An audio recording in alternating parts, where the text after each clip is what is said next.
వచ్చేదాకా వెళ్ళనని మాటిచ్చావు, ఉంటావుగా? ఉంటానే, ఎప్పటికీ ఇక్కడే ఉంటాను.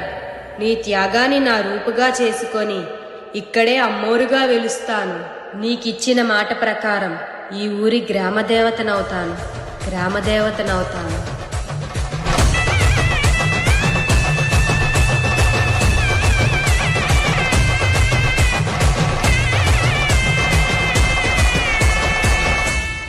ఇచ్చిన మాట కోసం ఆ రోజు నుండి ఆ ఊరి గ్రామదేవతగా వెలసింది.